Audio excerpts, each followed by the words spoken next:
We're good. طيب, inshallah, let's get started. Bismillah ir-Rahman ir-Rahim. Alhamdulillahi wahdahu was-salatu was-salamu ala man la nabiyya ba'dahu amma ba'd. Continuing our tafsir of Surah Yusuf, we are now on verse number 26. Ayah number 26, a short recap, a brief recollection of what we have covered thus far. From the story of Sayyidina Yusuf alayhi salam, that he is now older.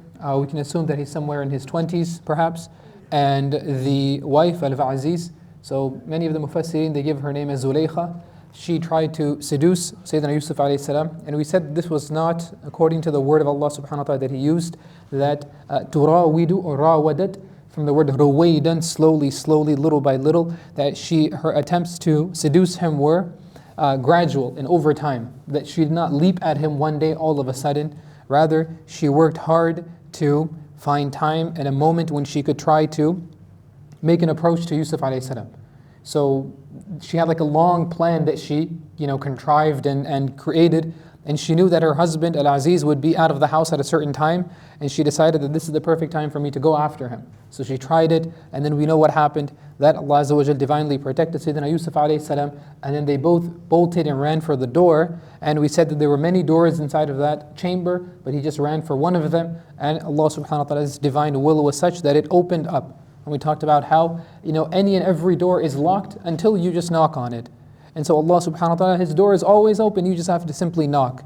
And so Yusuf alayhi salam runs for the door, Allah subhanahu wa ta'ala drops locks and the door opens, but in the meantime she grabs his shirt from behind and tears it. As soon as they come out, the husband of Zulaykha Al-Aziz is standing there at the door, and you can imagine everyone is shocked and surprised, but this is not a foolish woman. She didn't just get here by her good looks. She did not become the wife of the minister just because she's pretty.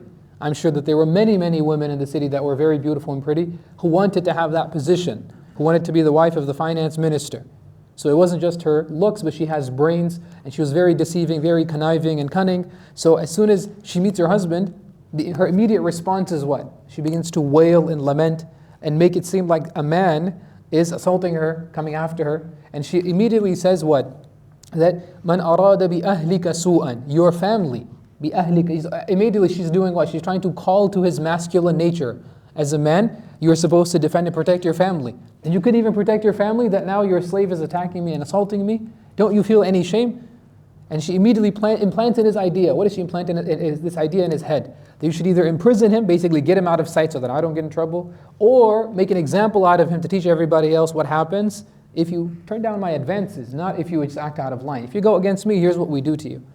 So it's at this moment that we pick up from the story wherein he says, subhanahu wa ta'ala, ba'da na'udhu billahi minash shaitanir rajim, قَالَ هِيَ رَاوَدَتْنِي عَنْ نَفْسِي. This is when Sayyidina Yusuf alayhi salam gives his defense. And his defense is not long-winded. He doesn't need to sit there and explain that actually she's been doing this for months, for weeks she's been making me feel uncomfortable, she's been saying this and doing this. Why? Because all of those other things, potentially she was dressing a certain way, potentially anytime Yusuf alayhi salam would walk by, she might brush up against him, she might want to have private time with him, she might make certain remarks and comments, but all of those can be explained away.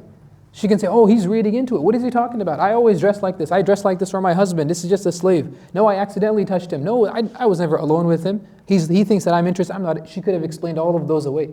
Yusuf alayhi salam can't spend precious time, valuable time, trying to explain those kinds of incidents. He just goes immediately for the jugular. What does he say? She tried to seduce me. That's it. That's all he says. And here's the thing, that a prophet will not expose a person's sins. However, when their izzah, their honor is on the line, then each and every person has the prerogative to do so. You're allowed to. And so Yusuf alayhi salam speaks up. He wouldn't have done so had she just kept quiet. He would not have exposed your sins. But she goes out of her way to assault him and insult him. And so now he's like, okay, fine, I'll defend myself. He's like, no, she actually tried to seduce me. And then we know that it's at this moment that Allah subhanahu wa ta'ala breaks the natural order of the universe, and He causes a miracle to happen. According to many of the Mufassirin, that it's at this time that a child's voice rang out throughout the house. And people heard a child's voice, and it was a very strange thing. Because here's the thing, everyone who lives inside of the palace of Al-Aziz, of the minister, you know their names. Like, those people are properly vetted before they come inside. They're not strangers. And so everyone's voice is familiar. All of a sudden you hear an unfamiliar voice. This voice of a child speaking out. We don't have any children here. And that's why, by the way, that Al-Aziz, what did he say to her? That we can either take him as what? As a slave who will help us, or we will take him as our adopted child. So perhaps they don't have any children. So all of a sudden you hear a child's voice inside of the house. That's a strange thing. So they go to find out, investigate, how is there a child speaking in the house? So he says, subhanahu wa ta'ala, وَشَهِدَ شَاهِدٌ مِّنْ أَهْلِهَا. It's at this moment that a witness from her own family. Now what's the importance of it being from her family that speaks out? So it can be that it's either like her child, most likely not the case, but the child of someone else living there. And so people are like, well, there is a child, a baby, but a baby can't talk. And all of a sudden we hear this baby's voice, what's going on? And so they say that it's from, and because Allah subhanahu wa ta'ala even talks about like the Pharaoh. And Allah Azza wa Jalla, he uses the word, ahlihi, refers to his family. Ahl doesn't just only refer to family, it refers to basically any one of his closest entourage, the people who are always around him. So that's who this is. Someone from the people closest to her, one of their children, speaks up from the cradle and makes an announcement. And we know what the story says, in which the child speaks up and says, إِن كَانَ قَمِيصُهُ قُدَّ مِنْ قُبُلٍ فَصَدَقَتْ وَهُوَ مِنَ الْكَاذِبِينَ. So like everyone's there, it's a very intense moment, and the child says that if his shirt is ripped from the front, she's telling the truth and he's a liar. So what happens when you hear this news? Imagine you're there at that moment. As soon as you hear this, you immediately look to the front of the shirt. And it makes sense. Obviously, it's a man's advancing on a woman. She wants to defend herself, so she'll scratch and claw and do whatever she can. She's going to end up tearing at his face or at his clothing. And so everyone immediately looks at Yusuf's face, looks at his shirt, nothing on his shirt. So what's the next logical conclusion? Look at how Allah subhanahu wa ta'ala tells the story, that it's just building up to the moment of climax, to the moment of just, the reveal. The suspense is building. And then the child says again, وَإِن كَانَ قَمِيصُهُ قُدَّ مِنْ دُبُرٍ فَكَذَبَتْ وَهُوَ مِنَ الصَّادِقِينَ. If his shirt is ripped from the back, understand that she is lying and he's telling the truth. And now you don't even have to ask Yusuf to turn around. You don't even have to ask him like, hey, can we see the back of your shirt? No, you already know. But nonetheless, they do it anyways. Yusuf a.s. turns around and they see that he was telling the truth, she was a liar. And Allah Azza wa Jalla specifically used someone from her side, someone who would be in defense of her. Why? To remove any bias. Min ahliha, from her side. And our scholars, they say that, so it removes the bias that, I'm not looking out for someone from my own family. Allah Azza wa Jalla tells each and every one of us that it doesn't matter who you are, where you are, when you are. You stand up and you speak for the truth, irrespective if it's against yourself, أو الوالدين والأقربين, or against your own parents and your own closest relatives and family members. We are not people that, shield and shy away from the truth. We don't try to hide it under the rug, try to just sweep it away. No, that's not what we do. We speak up when injustice is committed. And I mentioned in my khutbah previously that we are a self-correcting ummah. We are not a self-righteous ummah. That our ummah, this is the problem today. Wallahi, you want to know what the problem of the ummah is today? The ummah is not calling out the ummah for its mistakes. We're constantly calling out the Zionists and the Americans and the Kafir and this is definitely.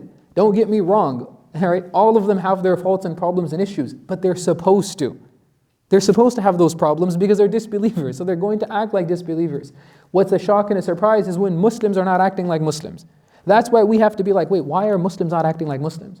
If Muslims were acting like Muslims, you wouldn't have to worry about what these people do. That wouldn't be a problem. That's why the Messenger said, sallallahu alaihi wasallam, a day will come at the end of times when the nations of the world will gather around you and they will start picking and chewing at you, like people gathered around a dish. The Sahaba were like, we're definitely small in number on that day. And he says, sallallahu alaihi wasallam, no, absolutely not. You are massive in number. However, you are what? غُثَاءٌ كَغُثَاءِ السَّيْلِ. You are just like, just the foam of the sea, scum that collects on the top of a river, of an ocean. And you just disappear and wash away. Why is that the case? Why? He's like, it's not the case that, you're small in number and the disbelievers are stronger in number. No, you don't look at them. He doesn't even talk about them, sallallahu alaihi wasallam, in the hadith. He says that it's the believers who are not acting like believers. Muslims in name and not in identity, not in action. Right? So we are people who do what? We call out injustice irrespective if it's whether in our own communities, in our own families. And so when this happens, Allah Azza wa Jalla essentially exposes the lie of this woman and shows and proves that Sayyidina Yusuf alayhi salam is telling the truth. فَلَمَّا رَأَى قَمِيصَهُ قُدَّ مِن دُبُرٍ قَالَ إِنَّهُ مِن كَيْدِكُنْ. It's at this moment then when he, the husband, Al-Aziz, he sees that his shirt is ripped from the back, what is his immediate response? إِنَّهُ مِن كَيْدِكُنْ. Indeed this, what happened, this whole thing, is from their, as in a reference to women, their very conniving plot, or their very dangerous plot. And he's going to mention in just a moment, إِنَّ كَيْدَكُنَّ عَظِيمٌ. Indeed your plots and your schemes are massive, are great, are scary. And there's this question, right? And by the way, it's not like all women, just like the idea of all men, right? This is another thing. As believers, we reject like these type of totalities, these type of dichotomies. We don't speak in absolutes, okay? All men are guilty unless they're proven innocent, right? All women are innocent unless they're proven guilty. Like, this is an insane way to go through life. Everyone's a liar except me, right? There's a phrase that, a thief considers everyone else to steal. A thief thinks that everybody else steals, so it's okay for me to steal. So what are they doing? They're projecting upon other people. They're projecting upon other people their own insecurities and their own faults and their own problems. Right? So we're not people who do that. We don't sit around just pointing blame. Oh, I'm sure they're like this and they're like that. And so here, don't misunderstand this right here, that it's a reference to all women. No, clearly Al-Aziz, he has an idea of how people are in this upper echelon of society. We're going to see the kind of women he's talking about. We will see the kind of women he is talking about. Those women who, and I mentioned previously in our lecture that, if you want to see people who are behind the power, they call it the power behind the throne. You want to see the power behind the throne throughout much of human history, it's been women. I recommend that you read like ancient Chinese history. I mean, the kind of things that they used to do, the queen regent, right? So she used to, basically like her husband, he'd be killed and they would have, her son would be alive, he'd be a prince, but he's only like 7 years old, 8 years old. He assumes the throne. So who do you think is calling the shots? It's the woman, the wife. And now it's his mom, and she runs the entire kingdom, this massive kingdom. And they would do crazy stuff, man. Anyway, I don't want to get sidetracked about it. I really recommend you read up on the political intrigue that would happen in political circles, that would happen in palaces and kingdoms. And it would happen in the Muslim kingdoms as well, right? So don't think that women were helpless, feeble people, right? Do not infantilize them, throughout history, because they were not. And by the way, that's a huge disservice that feminism does to women. It infantilizes women and it considers them to be stupid and just constantly taken advantage of by men. Oh, we live in a complete patriarchy, as if women have been subjugated for thousands and thousands of years with no say whatsoever. It's not the case at all. And these are people who do what? These are people who have never read history. There's a very famous quote that, you think your suffering is unique until you read history. You think your suffering, what you're going through in life is unique. No one, oh my God, my life is over, this is unbelievable, I can't believe this. How can this have happened to me? Life is so terrible. My life is so difficult. And then you crack open a history book and you're like, wow. So this is what people have been going through for thousands of years. What am I complaining about? You just go to your neighbor's house. Hey man, how's your day going? Let me tell you how my day is going. And then he tells you how his entire, and you're like, wow, okay. Who am I to complain, right? About my problems and my issues. And so, continue with the story. So he's at this moment, and by the way, you think, who's scarier? Who's more dangerous? Shaitan or human beings? Human beings. People. People are more dangerous than shaitan. Because Allah subhanahu wa ta'ala says about, here, this lady. What does he say? This is that this is what the husband said to his wife. And this is a man who he deals with what? Political intrigue. He deals with suspense. He deals with backstabbing. He deals with other nations. He is trying to make sure that, the country is running smoothly. This is the guy who deals with these kinds of things and people. And he says about women, إِنَّ كَيْدَ كُنَّ عَظِيمٌ. The plotting and planning of women, that's a dangerous thing, man. Whereas Allah subhanahu wa ta'ala says about shaitan, what? إِنَّ كَيْدَ الشَّيْطَانِ كَانَ ضَعِيفًا. The plotting and the planning of shaitan is weak. What can shaitan do? All he can do is whisper. On the day of judgment, shaitan will say, he will say what? فَلَا تَلُومُونِي وَلُومُوا أَنفُسَكُمْ. Oh, don't blame me, blame yourselves, right? All I did was invite you, you accepted my call. This lady doesn't just invite. Look at how she plots and plans. And then she makes the invitation. When he turns down the invitation, she still blames him for it. Oh, no, actually it was his plan. It was his plot the whole time. And so continue with the story that the Al-Aziz, he turns to Sayyidina Yusuf alayhi salam, he addresses him. Yusufu a'rid an hadha. Yeah, Yusuf, turn away from this, ignore this, please. What's his first response? I mean, you can imagine, right, being caught in this awkward situation that your wife has done this, right, and obviously there's people around now, and what's his immediate response? Damage control, PR. This should be understood, he's a politician, right? This is going to damage my reputation, man. These guys are going to, crucify me. They're going to torpedo my career that I have built, all because my wife did something dumb. So what is his immediate response is, Yusuf, please, just let's talk about this after. Just let it go for now, right? Just ignore it. It's okay. You know how people are. Sometimes, the heat of the moment, right? The passion. So Yusuf alayhi salam just, a'rid an hadha. Then he turns to his wife. وَاسْتَغْفِرِي لِذَنْبِكِ. He says that you ask forgiveness for your sin. Now, most people would assume that he is saying what? Ask Allah for forgiveness for your sin. This is not the case, because she's not a believer. They were not believers. So he is saying what? Ask Yusuf for forgiveness for your sin. Or ask me for forgiveness for the sin that you have done, for this mistake that you have done. Now you might think, why doesn't he just let her go, divorce her? Because it's a bad look. It's a bad look. You wonder, you look at all the politicians that we have, even in our own country, right? President, vice president, and their spouses for decade after decade after decade after decade. Each and every one of them has been what? Married. Do you think they're all happily married? I can assure you the vast majority of them are unhappily married, right? They're married in public, divorced in private. That's the lives they're living. But they cannot what? Publicly announce to the world that no, we are not living together. Because it just torpedoes their image. It's a bad look. It's not good for PR. And so they're not marketable at that point. He wants to be marketable. So he's just like, okay, you know what? Let's just keep things inside of our four walls here. إِنَّكِ كُنْتِ مِنَ الْخَاطِئِينَ. Indeed, this was your mistake. It was your fault. It's as if he says this like she's done stuff like this before. That's how he talks. And if you remember last week, what did I say? I said it's my belief, my theory that she's done this before. And she got away with it previously, and she tried it again with Yusuf alayhi salam, and it didn't work. Right? And so here he is trying to cover up for her faults and her mistakes. But again, as we know, that a person, they can make a mistake once, and Allah Azza wa Jal will not expose them the first time they do a sin. But if they're, يَسْتَمِرُ عَلَى هَذَا, the person continues to do that sin again and again and again, then Allah Azza wa Jal, eventually time will come when He will expose that sin to the world, no matter how deep inside of their home that they hide. Right? And there's another narration that mentions that do not expose the faults of other people.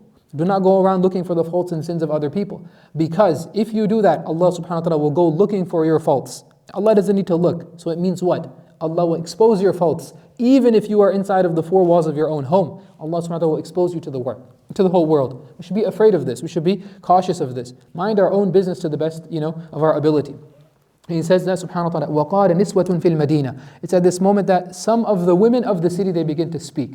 Now, you can imagine, like, no matter how much you try to do damage control, it's going to get out. Word will spread. And that's what happens here, right? That word spreads in the entirety of the city, and everyone's talking about it. Not one or two or three people, everyone is talking about it. This is the latest gossip, right? Everyone, they need to have their tea, and with tea, you need to have gossip as well. You can't just have tea by itself, right? Then there's no fun in that. And so everyone's sitting there talking about the latest piece of gossip, juiciest piece.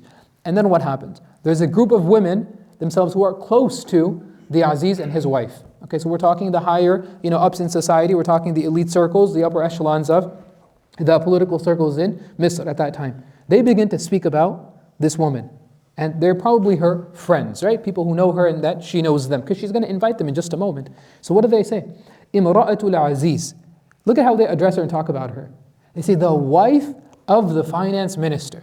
Just the expression that they use, the wording that they use, Imra'a, which means what? His wife. Al-Aziz. So they're kind of hinting, doing ishara to what? The fact that she is a married woman. Married woman acting like this? Not just any married woman.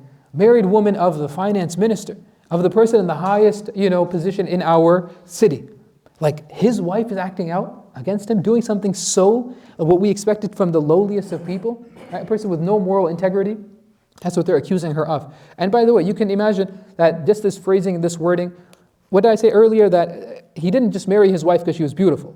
He married his wife because she's smart, right? That's another, like a huge plus and a bonus. She's not just brains, right? She's not just beauty, she's also brains and beauty, right? Both of them. And these women probably are a little bit jealous that, she's adjacent to power, she has access to that power, and she's living a very comfortable life. We're not. And like, look at her. Oh, here she thought that she won, she got out ahead of us, and yet here she is doing this, stooping so low in society, she's chasing after what? A slave? How embarrassing is that? That's what they're talking about her. And look at the wording they use. تُرَاوِدُ فَتَاحَ عَنْ نَفْسِهِ. They use the word تُرَاوِدُ, but here's the thing. The word that Allah Azza wa Jalla used earlier is what? رَاوَدَت, past tense. She tried to seduce Yusuf alayhi salam. They're using what word? Present, future tense. تُرَاوِد, as if she's currently trying. She has been trying to seduce this, slave walking around her house. As if to say she's still continuing to do it. She didn't just do it one time. Right? Because one time it's a mistake, somebody did it, okay, just let it, oh, she did this, and yeah, it's okay, but it's in the past. No, I know her, she's doing this. Do they know this? They don't know this. It's a total assumption that they're making up, right? They're just saying, I bet you she's still doing it. Yeah, that's the kind of person she is. If she did it one time, she'll do it 100 times. So these women are not good women either, right? But they're sitting there talking about her, supposed to be her friend or their friend, right? Fataha an nafsi, her own, fatah's word is what? It's like her. The things that Allah Azza wa Jalla uses this word numerous times throughout the Quran. That He says that وَقَالَ مُوسَى لِفَتَاهُ. Musa alayhi salam said to his fata. So he's referring to his young assistant. So here, this is not obviously young assistant, this is her slave. So she was trying to seduce her own slave against his will.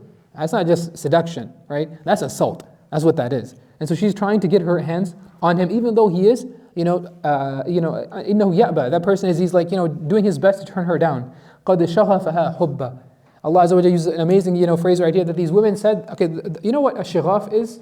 Shighaf is the outer layer of the heart. That the love that she has for him has penetrated the outer layer of her heart. Basically, it's entered into her heart, the recess of her heart. She's done it out of excessive love. A couple things, right? One thing is that no fault of your own, through no fault of your own, other people can fall into sin, right? Through no fault of your own, other people can fall into sin. There's only so much that you can take responsibility for. Seriously. Sometimes you have to take a step back and be like, you know what? They are an adult, I'm an adult, there's not much I can do about it. Like, you want to do sin, ahlan wa sahlan, be my guest. But at this point, I have to take a step back. I'm sorry, I'm not going to participate. So people have asked this question. I have a little Q&A group. So people ask some questions on there. Person asked this question that, there's a brother and he and a sister have been talking and they wanted to get, they wanted to get married or something like that. And they're basically, again, you're not supposed to be doing that anyways, but they're talking a lot, outside of, scope of marriage. They wanted to, then they became very much, interested in one another. They wanted to get married. So then, they realized that, okay, our parents are never going to be accepting of it. So what should he do? I was like, it's really simple. If they know definitively it's never going to happen, right, then you just cut it off. Assalamu alaikum, it's been real, and block the number, delete it. That's it. That's all you need to do. Oh, they need to get other people involved. No, you don't need to do any of that. You just need a cold turkey it. That's it. It's done. So at that point, you know what, through no action of your own or potentially some action of your own, right, people fall into mistakes, but then afterwards you have to immediately stop that mistake. Yusuf ﷺ didn't do anything to this lady for her to become infatuated with him, right? But he himself did not push her in that direction. That's one. Another thing here is that just because a person has a sincere emotion does not mean that what they are doing is the right thing. Okay, just because someone has the right, intention behind it, or even their feelings are legitimate, doesn't mean the action they take is legitimate. So a person, here's the thing, and our actions are important, but equally as important are our intentions, right? And vice versa. Our intentions are important, but so are our actions. So she might think that, oh, but I love him. Okay, well, it doesn't matter if you love him, right? Or, you know what, he said this to me, so I decided to do something that was, inappropriate, incorrect. Even that would not be acceptable at all, right? So there's limits behind what we can do in all of our actions, right? And so they say about her that إِنَّا لَنَرَاهَا فِي ضَلَالٍ مُبِينٍ. Indeed, we see her to be in clear misguidance. This is identical to another phrase in the same surah at the beginning, when the brothers of Yusuf ﷺ said what? That إِنَّ أَبَانَا لَفِي ضَلَالٍ مُبِينٍ. Indeed, our father is in clear misguidance. So I remember we talked about the parallels between the story of Yusuf ﷺ's brothers and this one where he is getting attacked and assaulted here, right? They're very, very similar in this respect. And so they had the shirt was involved in both of them. There's a plot and a plan involved in both of them, right? That shirt exposed the truth each time, right? Then there was the mediator, the person who was supposed to set things straight. That was Yaqub alayhi salam. Here you have Al-Aziz, you have the guilty parties on both. Yusuf alayhi salam is a victim in both cases, right? And so here in this case, what do they say? They say about her, Inna lanaraha fi dhalalin. We see her in clear misguidance, right? Like, this is an embarrassing mistake that she's making. By the way, what were the motivations in both stories? Both of them was what? Jealousy. The first group, they were jealous of Yusuf alayhi salam, the love that Yaqub alayhi salam had for their brother. In this case, they're also jealous. Who are they jealous of? They're jealous of, the Imra'atul Aziz. Oh, the wife of the minister, look at her, right? Any other woman does it, they don't care.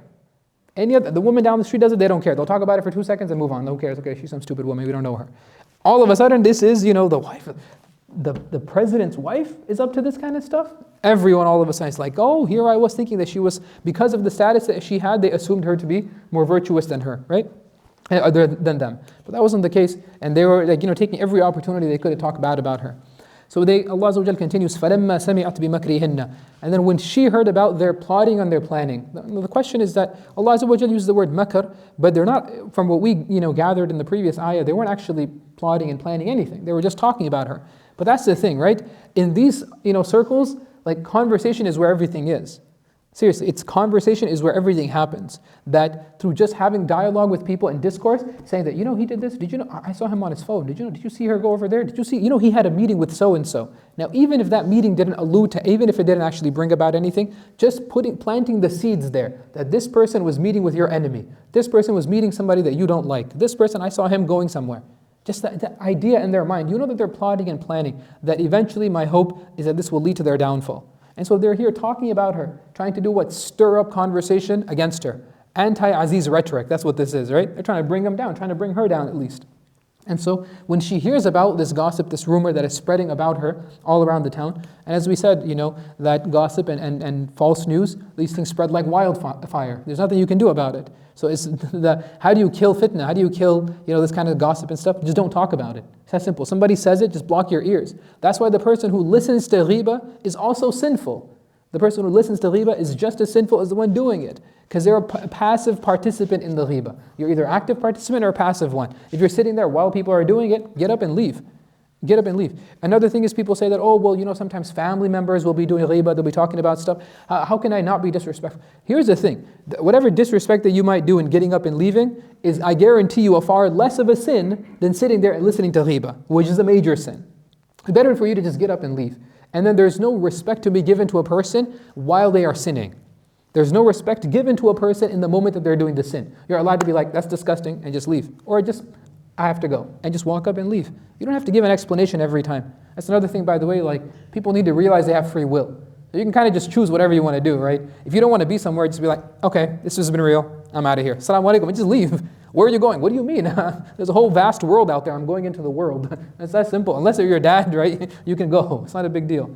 And so, when she hears about this gossip that's spreading about her, what does she do? She concocts a plan of her own. Remember, we said that this woman is not just, attractive. This woman is extremely intelligent. She knows what she's doing. She's like, okay, these women want to talk about me, try to bring me down from inside. Watch what I do now. أَرْسَلَتْ إِلَيْهِنَّ. She begins to send out slaves and servants to each of their homes to give them a personal invitation to a dawat she's having at her house, right? Mimani that she's having at her house. She's having, some food, ma'duba. She's inviting them to a feast. So, each and every one of these women is invited. وَأَعْتَدَتْ لَهُنَّ مُتَّكَأً. And then not only that, but she goes out of her way to make like a fancy spread, and then she makes sure that they have like nice pillows and they have comfortable seating. What is she doing? She's putting on a show. She is putting on a show. She's not just saying, guys, watch, look, let me show you, and then just brings out, Yusuf. That's not what she does. She makes an entire theater and a spectacle of it, right? As if to justify her actions. That's what she's doing, right? And so she has all of them. When they all come in, then they all sit down. What does she do? And by the way, you can imagine these women, each of them is talking. Here's another thing. These women are gathered together talking bad about her. She knows this, and what does she do? She plots against these women. What am I going to do to get back at them for what they did? So, but when they meet each other, how do you think they're going to be meeting each other? With a big smile and a hug and a kiss. So if these women are sitting around talking about the wife of Al-Aziz, right? Don't you think that when they're alone, when they're with their other friends, they're not going to talk about those same women? So if you're ever in a group of people, you're in a group of your so-called friends, and they're comfortable talking about another person, talking bad about another person, what makes you think that they would be uncomfortable talking bad about you? These women are more than fine talking about, who? Imra'atul Aziz. I guarantee you, they're going to go off on their own, then they're going to meet one of their other close friends, and they're going to be like, oh yeah, those women. Each and every one of those women are going to say about that group of women, what? Those women are the worst. They have nothing better to do than to just sit around talking about other people, even though she was just a participant in that same ghibah, in that same backbiting. But when they meet each other, it's all hugs and smiles and kisses. And then what does she do? وَآتَتْ كُلَّ وَاحِدَةٍ مِّنْهُنَّ سِكِّينًا. Allah subhanahu wa ta'ala says that she gave each and every one of them, made sure, she didn't give it by hand, but she made sure that it was presented in front of their table, right? That each one of them had a knife available to them. Allah Azza wa Jalla used the word sikkin. You guys know the etymology of the word sikkin? Because you know what a sikkin do? It's used to slaughter an animal, right? That's one of its primary purposes. It's used for slaughter. That's why human beings typically made weapons, right? It's to go after predators and prey. And so, what is the knife supposed to do? You lay the animal down and then you run it across its neck. It's supposed to bring sukoon to the animal. Basically tranquilize the animal, bring peace to the animal. That's why it gets the name sikkin, right? That's where the word comes from. And so she gives them this knife. وَقَالَ تُخْرَجْ عَلَيْهِنَّ. It's at this moment she commands Sayyidina Yusuf alayhi salam. And it's very different than what she said previously. Hayta lak, haytu lak, different ways of saying the same thing, right, Shaykh? And so it's at this moment, at that time she was saying what? I'm ready for you, come to me. This time she's saying what? Hey, ukhruj. Ukhruj is not like a small word to use. Ukhruj, get up, get out. That's what she's saying. Hey, get out to these, basically come out here. Come out here. That's what she's saying. So she's giving him a command not as what? Someone interested in him, but as what? That I'm your master, I own you. You're my property, do what I tell you to do. Ukhruj alayhinna, come out here. And so Yusuf alayhi salam, he hears this, and you can imagine, right? What is he going to do? He can't turn her down in this respect. He can in the other one, he can't here. He can't say no here. And so Allah subhanahu wa ta'ala used an amazing word. فَلَمَّا رَأَيْنَا. فَلَمَّا, why does he use the word فَلَمَّا? Lamma when it comes to doing an action, refers to something that takes time. Right? Allah Azza wa Jalla talks about Musa alayhi salam, that when Musa alayhi salam, maybe Shaykh can bring the ayah to mind, فَلَمَّا أَتَاهَا there's فَلَمَّا قَضَى, that's another one, right? فَلَمَّا قَضَى Musa al-ajala, that when it took a long amount of time until Musa alayhi salam, this time happened. Another one is فَلَمَّا أَتَاهَا نُودِيَ يَا Musa. Yeah. So when Musa alayhi salam was climbing the mountain, as in he saw the fire from way on the bottom in the valley, the mountain, the fire is way up on the mountain there. It takes a long time to climb up that mountain, the middle of the night by yourself. So فَلَمَّا, when Musa alayhi salam finally gets to the mountain, then he hears Allah Azza wa Jalla speaking to him. In this case right here, Allah subhanahu wa ta'ala says, فَلَمَّا رَأَيْنَهُ, when they finally saw him. As in, you can imagine the suspense that's building up. I bet you these women are, they're anticipating he's going to come. Because they've been hearing about this Yusuf all this time. They're like, are we going to get a glimpse of him? We haven't seen him the whole time we've been in this palace. So they're anticipating, and that wait has been dragging on. Second thing is that it's a long walk from where Yusuf alayhi salam was. He was dragging his feet. He didn't want to come out there. It's awkward for him, right, to be ogled at and made into an object, right? And so when he finally comes out in front of them, رَأَيْنَهُ أَكْبَرْنَهُ, Allah subhanahu wa ta'ala says that these women found him to be massive, huge, right? What does that mean? Like beyond their expectations, right? Beyond what they could have anticipated. They considered him to be like, he must be like a handsome guy, he must be a smart guy. They didn't believe that it would be this much. Akbar means greater than. That's why Allahu Akbar doesn't mean Allah is the greatest. It means Allah is greater than. And you say, min mada, min kulli shay. Allah is greater than everything. And so here, akbarnahu, they considered him greater than what? Greater than what they anticipated. His beauty was better and way more than they could have ever suspected, right? So he comes out, وَقَطَّعْنَا أَيْدِيَهُنْ. And here's another thing, by the way. When Allah says they cut their hands, sometimes we get like images in our minds and ideas that these women cut their hand open, they stab their hand, right? They're cutting some fruit and they just went at it. That's not what happened. Okay, that's not what happened. Let's be a little bit realistic with the story here, right? You can imagine that فَلَمَّا رَأَيْنَهُ, it took them a long time until they saw him, which means that probably what was the Imra'atul Aziz doing? She's giving them food. She's giving them drink, and what are they drinking? They're not Muslim, so they're probably drinking some alcohol, right? So they're drinking some kind of wine. So you can imagine they're a little bit buzzed, a little bit tipsy. They're having their food. Muttaka'an, ittika is what? Is when you lean back. So you're not just sitting up like attention. You're not sitting at a dinner table. Like you're on the ground. You're on a wisada or something. So they're laying back, lazily, and you can imagine each of them now is like the dessert or whatever it is. You have some fruit available to you, and you're cutting. Maybe you have cheese, right? They have like wine and cheese, right? And so they have something like that, and they're cutting it. And as soon as he comes out, by the way, you might think like, come on, really? Is that possible for someone to like cut their hands and not even notice that, First of all, they didn't stab their hand, right? They might have just nicked it, because they're just running the knife against their hand, and all of a sudden they cut their thumb, they cut their palm. They're not paying attention because they keep going along the rest of the whatever it is of food that they're cutting. But wallah, you and I, we fall into this all the time. Tens of thousands of people die doing this every year. You know that? Do you know how? You know what we consider akbaranahu? You know what we consider? Our cell phone. I'll give you the example. People are driving, they're in like a 4,000 pound, death machine, barreling down the highway at 75, 80 miles an hour. And what are they doing? They can't take their eyes off of that cell phone. فَلَمَّا رَأَيْنَهُ, we can't take our eyes off that phone, man. We get the text, we're like, well, let me see it. Irrespective that we are literally driving, a death machine, barreling it down the highway, we can just smash into people and just kill 100 people, right? Have no idea. But we are so mesmerized by this phone, that we just so addicted to it. We just can't take our eyes off of it. That we grab it, irrespective of the harm that we will do to ourselves and to everyone around us, right? And so this is what happens to these women. They look at Yusuf alayhi salam, they're so entranced by him, they end up cutting their hands. And some of them, it's not all of them, it's just some of them. وَقُلْنَا حَاشَ لِلَّهِ, all of a sudden they speak up, and Allah Azza wa Jalla uses the word حَاشَ لِلَّهِ, and Shaykh he translates as, oh God. So interesting thing that, why would they shout this all of a sudden? Oh my God. Why would they shout that? Number one, they are not believers. I've repeated this a few times now. So why would they say the name of God? And this is in their language, right? Why would they say the name of God? These women are saying that, what? Out of vain, right? Like taking the Lord's name in vain, right? I swear to God, something like that, right? You're not allowed, you and I are not allowed to actually do that, right? Like it's very much disliked by our scholars to just do it, willy-nilly, just here and there, without realizing the seriousness and the gravity of the word of the name of Allah subhanahu wa ta'ala. Like this word Allah, this is the greatest word. This word Allah is the greatest word. People are like, oh, really just one? No, it is. It is. Because this is the word that keeps the entire universe running. Because the hadith of the Prophet ﷺ says what? that this entire, he asked, he said to the Sahaba, right, that a time will come when people will, يَدْرُسُ الْإِسْلَامِ كَمَا يَدْرُسُ الثَّوْبِ يَدْرُسُ الْإِسْلَامِ كَمَا يَدْرُسُ الثَّوْبِ. That Islam wears out. It wears out like clothing does. If you just wear a shirt again and again and again and you wash it again and again, eventually it's going to become paper thin, right? It's going to eventually start developing holes. He says that's what it will happen to a person's faith, their Islam. That it will continue to just get older and older and older. They have to keep refreshing it. He says, a time will come when people, they will know nothing about this religion. As in, like, you will have a shirt and the color has faded from that shirt. You won't know that it was blue or green or orange. The color is completely gone. So Islam will completely have disappeared from the people. He said, sallallahu alaihi wasallam. And he said, there will only be people that they won't know. They won't know what salah is, they won't know what hajj is, they won't know what som is. All they will know is that I had ancestors. My grandfather, my grandmother used to say, La ilaha illallah. That's all they know.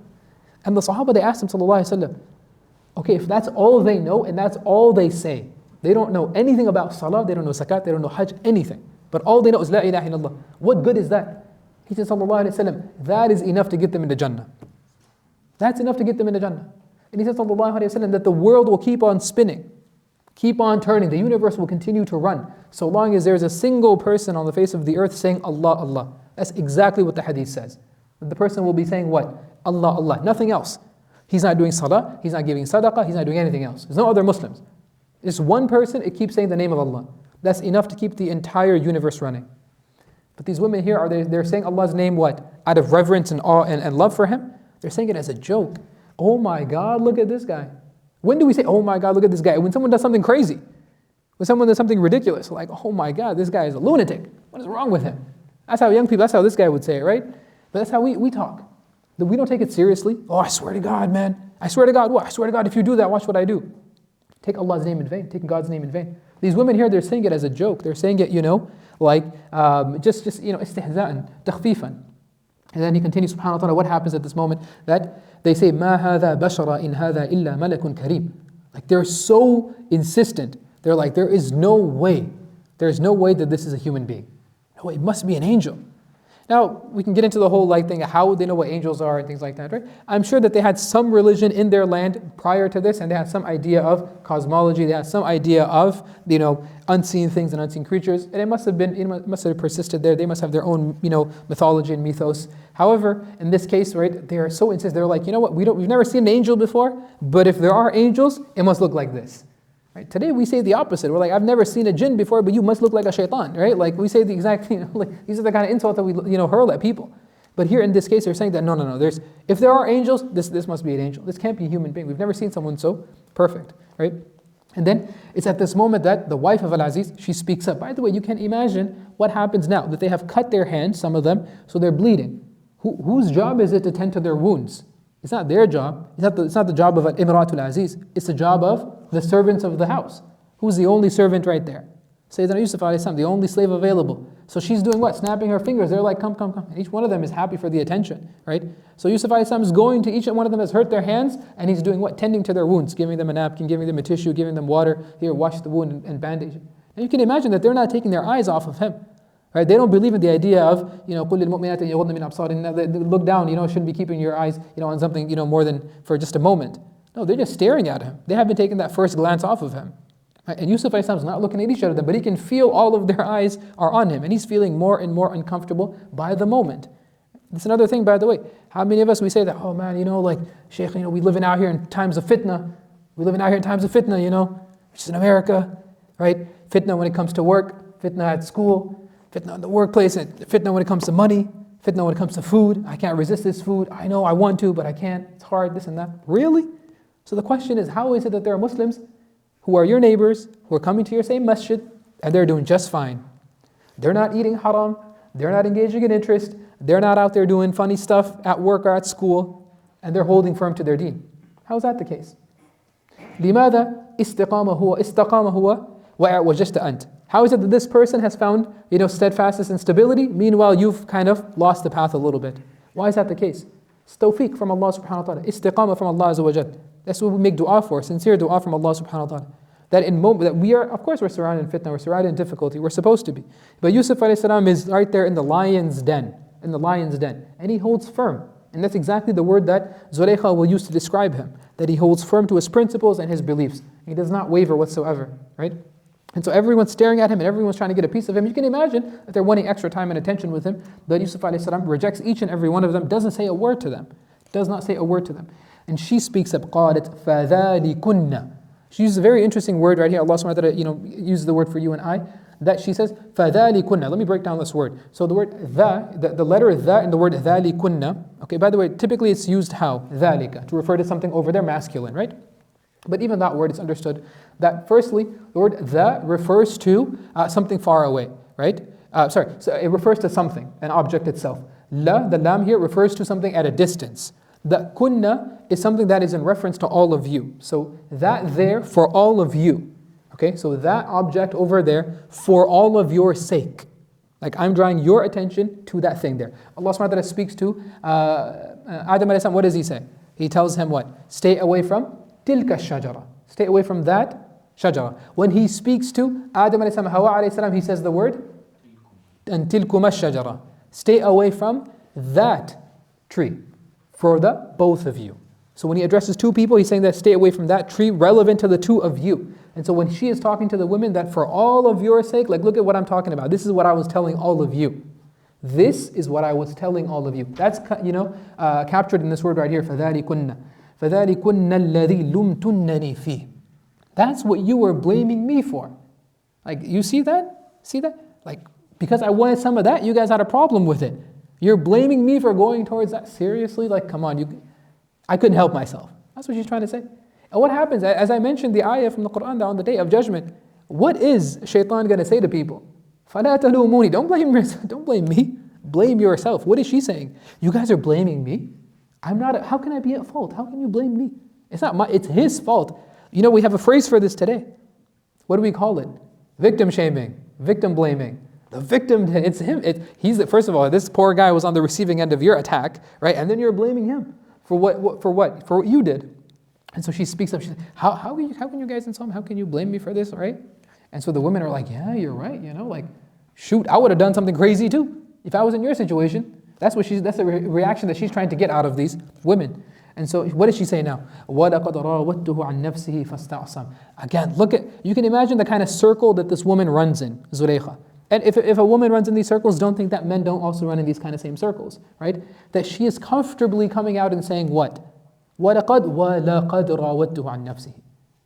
لَقَدْ, what did we say? 2 levels of emphasis. Definitely. I definitely tried to get him to myself, have him for myself.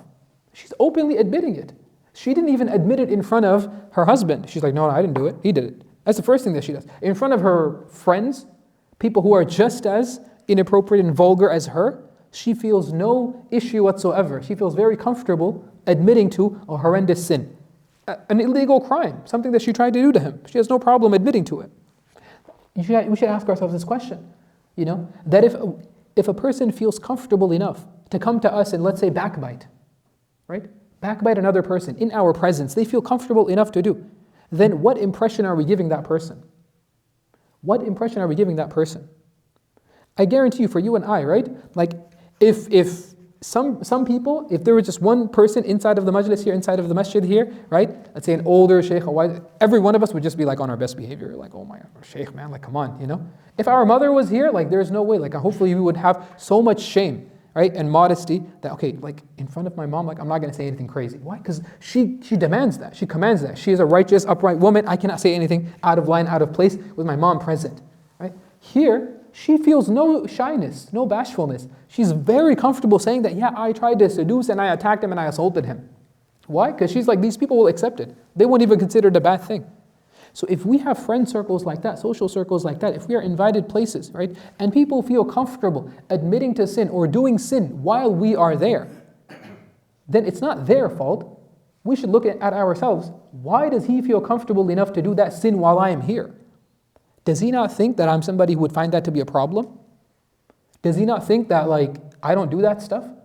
What impression have I made on this person? What have I put in their mind that I'm okay with this? And that it should be a wake-up call for us, but we always look at it the other way. Oh man, I have this friend, he does these things all the time. Why were you there? Why were you with that friend? Man, I was at the club the other day, my friend was getting hammered. Why were you at the club? That's my question. Why are you in a place? Why are you with people who feel comfortable sitting around you? And so in this case right here, she feels comfortable saying it. What did she say? فَاسْتَعْصَمْ. Right? اعتصام. What is this? Like Allah subhanahu wa ta'ala tells each and every one of us what? That وَاعْتَصِمُوا بِحَبْلِ اللَّهِ. Hold firm to the rope of Allah subhanahu wa ta'ala. The rope of Allah, the kitab of Allah subhanahu wa ta'ala, the deen of Allah. Hold firm to it. She says he held firm to his principles. He didn't give in. He didn't budge. And she says that, okay, he didn't budge one time. But I promise you, I'm not going to let up. Because I'm not, this is like, there's a phrase, right? Hell hath no fury like a woman scorned. So don't turn down a woman, she's going to come after you. She's coming after this guy right here. So what happens? What does she say to Sayyidina Yusuf? What did she say about him? He's right there, by the way. He hasn't left the room. He's sitting right there and she's openly talking about him. This is my piece of property, I own him. Like this is what he did last time, but watch what I do now. And she says, وَلَئِن لَمْ يَفْعَلْ مَا آمُرُهُ. If he does not do what I command him to do. And ma here, amma, general. Whatever I command him to do. And it's interesting here that typically the word amara ya'muru, it has a sila. What is the sila that's supposed to be used with amara? Anyone? What letter typically, what harf is used as a sila for amara? Inna Allah ya'muru. You can use an or you can use another one. B, ahsantum, no. B. So the letter ba, right? The harf ba is typically used as a sila, is the bridge to connect between amara and whatever the action it is that you want to do. So commands you to do X, Y, Z. So here Allah subhanahu wa ta'ala doesn't include that. So in her speech, she did not say, I command him to do X, Y, like I'm going to command him to do something. No, she leaves it open-ended. If he doesn't do whatever I tell him, what I tell him to do, what is it that you're going to tell him to do? I can fill in that what with whatever I want. If he does not do what I tell him to do, what is going to happen? So this is an if-then statement. Then two things. Number one, لَا يُسْجَنَنَّ, that he will definitively, without any question, he will be imprisoned. That we will lock him up and we'll throw away the key. And she says it with absolute confidence. Look at the confidence. لَا يُسْجَنَنَّ. Lam here is, is for the jawab, right? Is to answer the condition of if he doesn't do this, then it will happen. It also denotes emphasis. Lam for ta'keed. Next one, she uses one noon for emphasis and a second noon. That's why the word la yusjananna, that noon, the heavy noon there at the end, refers to two noons stacked on top of one another. So it's three levels of emphasis. She says, he will, without a doubt, definitely be imprisoned if he turns me down. And we talk about political persecution, right? Saying no to a king, saying no to a ruler, saying no to whatever it is, right? People being locked up and the key thrown away. Our brother Sami Hamdi is a prime example, right? I mention him all the time, like I stay in touch with him when I can. But as a brother, he was locked up. Why? Because he spoke up against a foreign country, right? Some other country. And they threatened him that if he doesn't stop, we're gonna lock him up. And that's exactly what they do. In the hopes that you will stop, right? That if Yusuf doesn't give in, I'm gonna imprison him. That's one option. Sorry, it's not one option. That's exactly what's going to happen. She already says what's going to happen, number one. Number two, not only that, but what is the consequence of that? وَلَيَكُونَ مِنَ الصَّاغِرِينَ. And he will be from those who are belittled, humiliated, disgraced. Okay, so what's really interesting is the word that Allah SWT uses, وَلَيَكُونَ. That she said, she did not use the same level of emphasis for the second one as she did for the first one. لَا يُسْجَنَنَّ. With absolute certainty she said this. But for the second one she says, وَلَيَكُونَ مِنَ الصَّاغِرِينَ. She uses two levels of emphasis, lam, and then just one noon at the end. Or by the way, it's already going to be a noon, it's going to have a sukoon there, but there's another noon on top of it. That's what it adds the way that it's read. وَلَيَكُونَ مِنَ الصَّاغِرِينَ. So she has two. Why in the first one she said three levels of emphasis, the second one she said two? That he will definitely be, without a doubt, jailed. And he will definitely be humiliated. Because it seems like she doesn't have that much confidence in the second outcome. She's not 100% sure that he's definitely going to be humiliated or disgraced. Then yeah, he's definitely going to go to jail. But just because he goes to jail doesn't mean that he's going to be humiliated and disgraced. And how often does it happen, right? That our brothers and sisters, they are what? Imprisoned. And we look up to them, we look at this is a person of nobility. This is a person of sharaf, person of honor. Person is locked away in a dungeon for 10 years and we still praise them. We talk about, look at their bravery and their courage. It just happened in Misr, right? That, Sheikh, right? As a result, he spoke up against that museum that they built, right? That atrocity. What happened? Obviously, what can you do, right? When a person speaks up against something that you don't like and then you obviously throw them away somewhere, right? You try to cut out their tongue. That's what they're doing. But that doesn't humiliate them and disgrace them. What is she looking at? She's looking at what people will say. We have a phrase in Hindi, lo kya kahenge? What will people say? What will people say? So she's like, you know what, if he's locked up, she's going to be like, well, people will say about him, he got locked up because he was trying to assault assault me. Yeah, that's what they must say. And he's going to be embarrassed.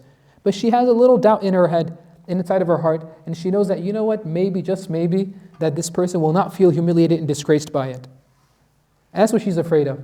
Because she knows that Allah subhanahu wa ta'ala, she doesn't know this, but she knows deep down inside of her heart that it doesn't matter what people say and think about you. She knows that deep down. It doesn't matter what people say or think about you. It's what you think about yourself. And Yusuf alayhi salam considers himself to be a person of nobility and honor. Why? Because of his actions. He does noble things and honorable things. Inshallah, that brings about nobility and honor. And Allah subhanahu wa ta'ala, what does He say? تُعِزُّ مَن تَشَاءُ وَتُذِلُّ مَن تَشَاءُ. Allah gives honor to the one He wants, disgraces who He wants. And it's irrelevant what people say. It is irrelevant what people say about you. It is. Like you guys watch The Simpsons back when it used to be good, right? It's a quote from Homer Simpson. I think it's from Homer Simpson. Where he's like, you know what? Your boos mean nothing to me. I have seen what you cheer for. No, actually that's from Futurama. Sorry. All these cartoons getting mixed up, man. Like I'm a millennial, so. Right? Bender says it. What does he say? He's like, your boos mean nothing to me because I have seen what makes you cheer. I know what you guys love. So the fact that you guys are upset about what I did, I couldn't care less. You love disgusting things and now you're getting upset at me because I said something. Right? Napoleon Bonaparte, when he finally walks in victorious, right, after he had been exiled, then he comes back. He walks in victorious and he has like his people with him. They're like, look at all these people lined up in the streets to greet you and to celebrate your return. Because they've been begging for your return, now finally you're back. He's like, I couldn't care less what these people say or what they think. Like, why not? These same people who are cheering for my return today, tomorrow they will be cheering when I'm being brought to the gallows to be hung. Who cares what these people say about me? Right? Their cheers, that's another thing. People's opinions don't pay your bills. Think about that, brothers, sisters. Think about that. People's opinions, what people say and think about you, do not pay your bills. So let them say whatever they want to say. Who cares? Right? At the end of the day, don't spend your time and your life chasing the approval of people. Chasing and trying to validate and trying to make everybody happy. It's not going to happen. It's not going to work. Right? And how smart and how intelligent is the person who, instead of trying to get the approval of 100,000 people, tries to get the approval of the one Allah. That's all that matters to us. Get Allah's approval, everything else will fall into place. And so it's at this moment that Sayyidina Yusuf alayhi salam is presented with a very tough option. And we know the option that he selects and he chooses. And inshallah from there we will resume next Tuesday. May Allah subhanahu wa ta'ala give us deeper insight and understanding of His book and make us people of nobility and honor. And Allah Azza wa Jal rescue all of our brothers and sisters who are falsely imprisoned, who have been accused and have been attacked for false reasons and false pretenses. Ameen wa akhiru da'wana alhamdulillahi rabbil alameen. Jazakum Allahu khairan everyone. Assalamu alaikum.